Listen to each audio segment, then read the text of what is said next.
नमस्कार।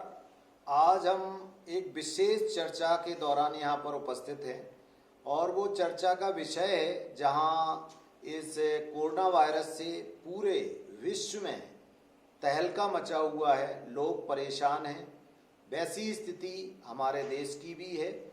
तो सभी लोग अलग अलग चीज़ों पर बातचीत कर रहे हैं, विचार रख रहे हैं, लेकिन अभी बहुत आवश्यक ये हो रहा है कि बच्चों के विषय में बहुत कम लोग हैं जो चर्चा कर रहे हैं और वो विषय है उनकी शिक्षा को लेकर के। क्योंकि ना केवल बच्चा बल्कि जितने भी अभिभावक हैं वो बहुत ज़्यादा चिंतित हैं। उसका कारण है जिनके बच्चे 12th स्टैंडर्ड में हैं और सीबीएसई बोर्ड की परीक्षा देना चाहते हैं, दे रहे हैं, तो कोई भी निर्णय नहीं होने के कारण बच्चों में तनाव की स्थिति है और अभिभावकों में भी तनाव की स्थिति है। क्योंकि जब किसी भी अखबार में कोई ऐसी न्यूज आ जाती है जिससे ऐसा लगता है कि अब पेपर नहीं होंगे, तो बच्चे पढ़ाई लिखाई से पीछे हट जाते हैं। और कहाँ तक पढ़ें, कई बार उनके कोर्सेज हो चुके हैं या कुछ अधूरे रह भी गए हैं, तो वो इस इंतजार में लगे हुए हैं कि हमारे एग्जाम का मोड क्या होगा, हम पढ़ाई कैसे करें। और इसके साथ साथ जो अलग अलग विश्वविद्यालय हैं, जो अलग अलग हमारे आईआईटीज हैं, जो अलग अलग हमारे आईआईएम्स हैं या दूसरे तकनीकी या नॉन टेक्निकल इंस्टीट्यूट हैं, वो सभी अपने एडमिशन की प्रक्रिया को अलग अलग तरह से कर रहे हैं। तो उसका कारण ये है कि बच्चों में ये है कि किसी ना किसी कारण से वो वंचित नहीं रह जाए। तो क्या करें और क्या ना करें।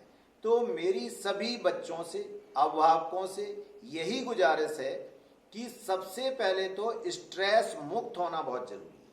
आज जो मैं अनुभव कर रहा हूँ, कोई भी बीमारी हो, मान लीजिए कि किसी जब हम मुसीबत में होते हैं, कोई भी मुसीबत हो सकती है, किसी भी तरह की मुसीबत हो सकती है, तो अगर हम समर्पण की भावना में आ जाते हैं तो पहले ही हार जाते हैं। तो सबसे बड़ी चीज ये है कि हम अपने चीज को या अपने आप को, अपनी मॉरल वैल्यूज को स्ट्रेस मुक्त रखें। जितना ज्यादा स्ट्रेस फ्री रखेंगे, अगर कोरोना किसी को हो भी गया है तो ये मान के चले कि वो ठीक ही हो जाएगा। जिस दिन ऐसा अनुभव होना आपको चालू होगा, आपको कोरोना से कुछ भी होने वाला नहीं है। अभी व्यक्ति के मन में 3-4 विचार चलते रहते हैं।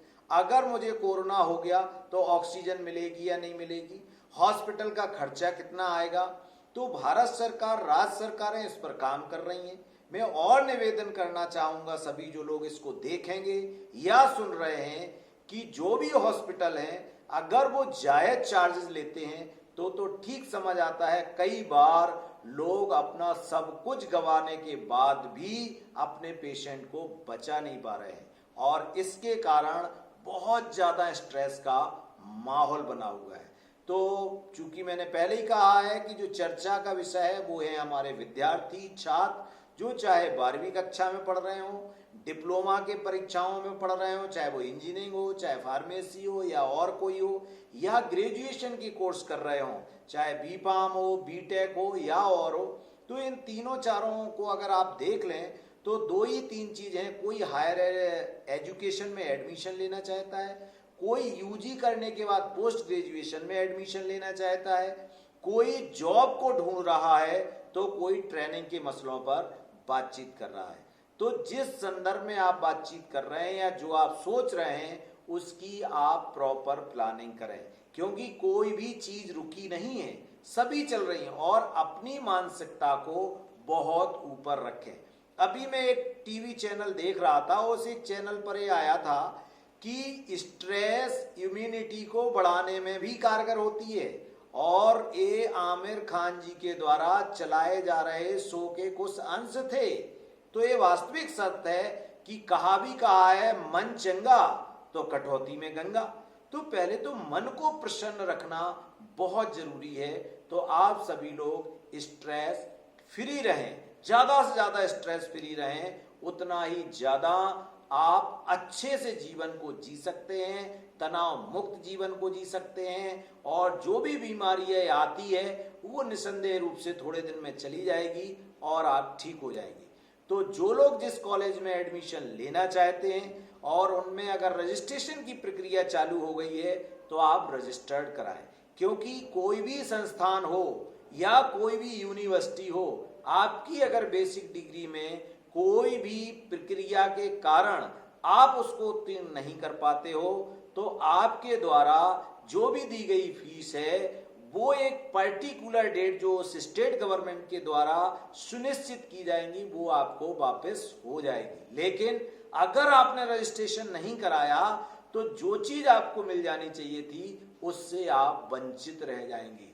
तो हमारा अपना एक विचार है कि जिस संस्थान में जहां आप पढ़ना चाहते हैं और जिसके योग्य आप हैं वो प्रक्रिया को पहले स्टेप में करें और ज्यादा से ज्यादा कोशिश ये करें जिसमें चाहे आज आप देखते हैं Heartfulness, art of living, universal human जो हमारे वैल्यूज के कोर्सेज हैं, ये क्या करते हैं, इनका एक ही कंसेप्ट है या एक ही तरह से है कि जो हमारी श्वसन तंत्र है, जो हमारे मानसिकता का जो स्ट्रेस लेवल है उसको रिड्यूस कैसे किया जाए।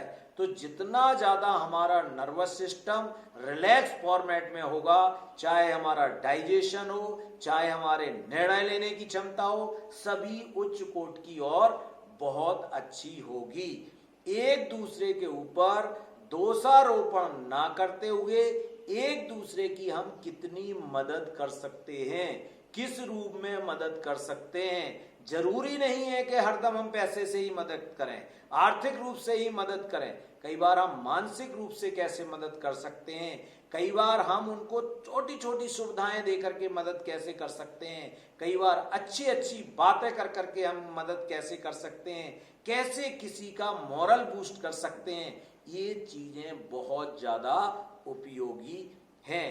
तो जो पेरेंट्स घरों में जिनके बच्चे हैं और पेरेंट्स हैं और जब भी वो घर में पहुंचते हैं तो पहला ही एक उनका प्रश्न होता है बच्चे की माँ से कि क्या कर रहा है पूरे दिन से। तो मैं उनसे ही निवेदन करूंगा कि एक गृहिणी आपका ध्यान रख रही है, बच्चे का ध्यान रख रही है और स्वयं अपना ध्यान रख रही है और घर का ध्यान रखना है। तो कम से कम कुछ चीजें ऐसी हैं जिनमें एक दूसरे में इक्विलिब्रियम रखें, क्योंकि जब 24 घंटे कोई बच्चा घर में रहता है तो टीवी को अधिक देखना, मोबाइल पे काम करना, अधिक से ज्यादा आप ये कह सकते हैं कि शो ज्यादा रहा है, ये हो सकता है। लेकिन इस सारी प्रक्रिया के लिए मैंने ये भी देखा है कि पति पत्नी में भी कई बार हार्ड डायलॉग हो रहे हैं जिससे घर में तनाव की स्थिति स्वतः ही बढ़ रही है, जिसकी आवश्यकता ही नहीं है। तो इन्हीं शब्दों के साथ जब भी आपको ये लगता है हमारा जो IASF YouTube चैनल है इसमें हम लगातार कुछ ना कुछ डिस्कशन रखते रहते हैं, कुछ ना कुछ डायलॉग रखते रहते हैं और लोगों तक पहुंचना चाहते हैं। तो जो भ्रांतियां हमारे सिस्टम में है, मैं हमेशा कहता हूं, आज भी कहता हूं, जो भी बच्चे YouTube के बहुत ज्यादा आदी हैं, जो भी बच्चे बहुत ज्यादा WhatsApp को यूज कर रहे हैं, बहुत सारी तस्वीरें, बहुत सारी न्यूजें एडिटेड फॉर्म में आ रही हैं और उन एडिटेड फॉर्म का असर हमारे जीवन में हो रहा है, तो उनको स्प्रेड ना करें।